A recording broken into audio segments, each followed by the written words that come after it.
বাঙালিদের দুপুরবেলা গরম গরম ভাতের সাথে যদি থাকে এইরকম একটা মাছের রেসিপি, দেখবেন দুপুরবেলার খাওয়াটা কিন্তু জমে উঠেছে। এই ভোলা মাছের রেসিপি আমি কিভাবে রান্না করলাম যদি দেখতে চান তাহলে কিন্তু স্কিপ না করে ফুল ভিডিওটা ওয়াচ করুন।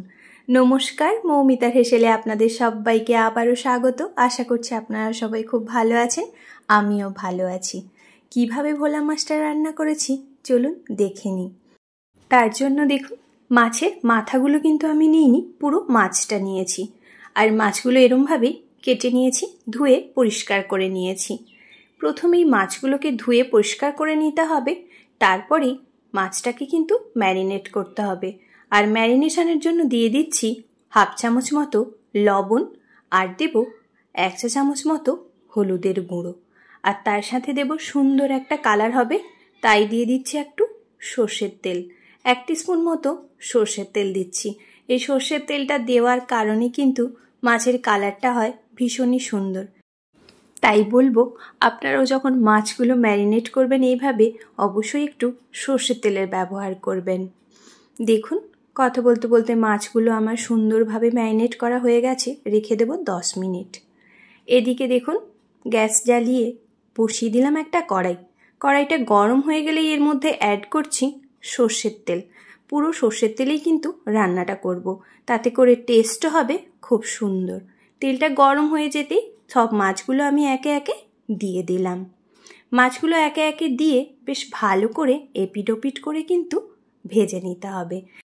এখানে বলে রাখি, যারা আমার চ্যানেলে নতুন বন্ধু আছেন তাদের কাছে অনুরোধ রইল, যদি আমার এই রান্নাটা আপনাদের ভালো লাগে তাহলে অবশ্যই চ্যানেলটিকে সাবস্ক্রাইব করে পাশে থাকা বেল বাটনটা প্রেস করে পাশে থাকবেন, যাতে করে আমি যখনই কোনো নতুন ভিডিও আপলোড করব আপনাদের কাছেই সবার প্রথম পৌঁছে যাবে। দেখুন, একটা পিঠ কিন্তু সুন্দরভাবে ভাজা হয়ে গেছে, তারপরেই কিন্তু আমি সব মাছগুলোই উল্টে দেব আরেকটা দিক যাতে সুন্দর করে ভাজা হয়ে যায়। এদিকে দেখুন, একটা মশলা বানাচ্ছি। তার জন্য আমি এখানে 2 চা চামচ মতো টক দই নিয়েছি, দিয়ে দিলাম 1/2 চা চামচ হলুদের গুঁড়ো, 1/2 চা চামচ জিরের গুঁড়ো, 1/2 চা চামচ ধনের গুঁড়ো, আর দিয়ে দিলাম 1/2 চা চামচ মতো গরম মশলার গুঁড়ো, আর দিলাম টেস্টের জন্য লবণ। যেহেতু দই দিয়েছি তাই দিলাম অল্প একটুখানি চিনি। এইটা দিয়ে কিন্তু বেশ ভালো করে ফেটিয়ে মশলাটা একটা সাইডে রেখে দেব। দেখুন, মশলাটা কিন্তু খুব সুন্দরভাবেই আমি ফেটিয়ে নিয়েছি, যাতে দইটা দানা দানা না থাকে সেরকমভাবে। এটা এবার সরিয়ে রাখলাম।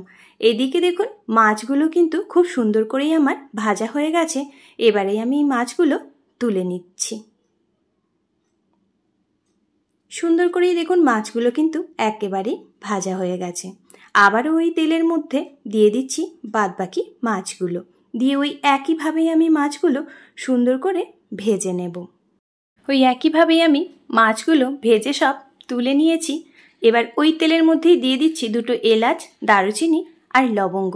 এই দারুচিনি, লবঙ্গ আর এলাচটা যখন সুন্দর গন্ধ বেরোবে তখনই দিয়ে দিচ্ছি দেখুন একটা গোটা পেঁয়াজ। আমি থেতো করে নিয়েছি, পেস্ট করে নিইনি, তবে থেতো করে নিয়েছি। এই থেতো করা পেঁয়াজটা দিয়েই বেশ ভালো করে কিন্তু কষিয়ে নিতে হবে, যত সময় পর্যন্ত পেঁয়াজটা সফট না হয়ে যাচ্ছে। দেখুন, পেঁয়াজটা কিন্তু সুন্দরভাবেই নরম হয়ে গেছে। এবারেই এখানে অ্যাড করছি 1/2 চা চামচ মতো রসুন বাটা আর 1/2 চা চামচ মতো আদা বাটা। এখানে আমি কিন্তু ছোট চামচের ব্যবহার করেছি, তবে খুব বড় চামচের ব্যবহার কিন্তু আমি এখানে করিনি। দিয়েই দেখুন মশলাটা কিন্তু ভালো করে আমি কষিয়ে নিয়েছি। এই মশলাটা কষানো হয়ে যাওয়ার পরেই এখানে গুঁড়ো মশলার অ্যাড করছি।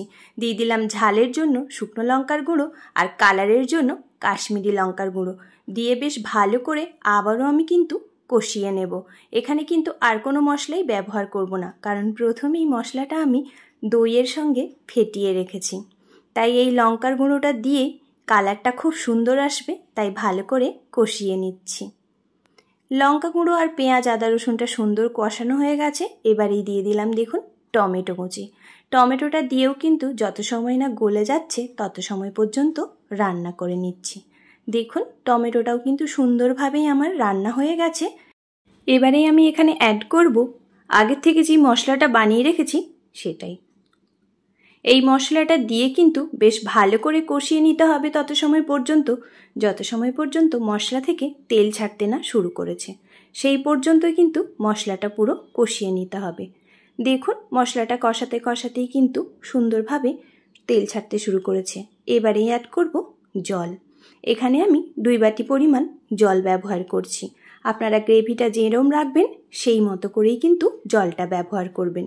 দিয়েই বেশ ঝোলটাকে ভালো করে ফুটতে দেব। ঝোলটা ফুটে উঠলে এর মধ্যে অ্যাড করব মাছ। দেখুন ঝোলটা সুন্দরভাবে ফুটতে শুরু করেছে। এবারেই দিয়ে দিলাম সব মাছগুলো। এই মাছগুলো দিয়ে কিন্তু খুব বেশি সময় ফোটানোর দরকার নেই।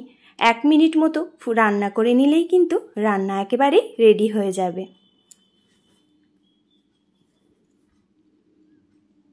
সব মাছগুলোই দিয়ে একটুখানি আমি হালকা হাতে নাড়িয়ে নিলাম।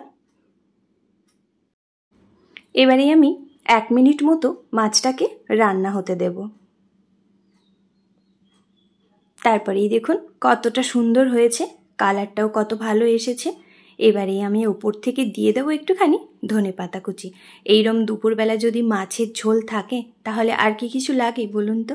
এরম মাছের ঝোল চটপট দুপুরবেলা বানিয়ে নিন আর গরম গরম ভাতের সাথে পরিবেশন করুন, দেখবেন আর কিছুই লাগছে না। এবারে আমি সার্ভ করে দেখাচ্ছি। দেখুন কেমন হয়েছিল। যদি ভালো লাগে তাহলে অবশ্যই একটা লাইক কমেন্ট করতে ভুলবেন না। যদি খুব ভালো লাগে তাহলে একটা শেয়ার করে দেবেন। আর আমার এই রান্নাটা কেমন লাগলো অবশ্যই কমেন্ট বক্সে কিন্তু জানিয়ে যাবেন। তা নাহলে কি করে বুঝবো যে আপনাদের রান্নাটা ভালো লেগেছে। এইভাবেই আমি ওপর থেকে দেখুন গার্নিশের জন্য অল্প একটুখানি দিয়ে দিচ্ছি ধনেপাতা, যাতে দেখতে খুব সুন্দর লাগে। তাই এইবারেই গরম গরম ভাতে পরিবেশন করুন। এতটা সময় ধরে আমার এই রান্নাটা দেখার জন্য আপনাদের অসংখ্য ধন্যবাদ। ভালো থাকবেন, সুস্থ থাকবেন।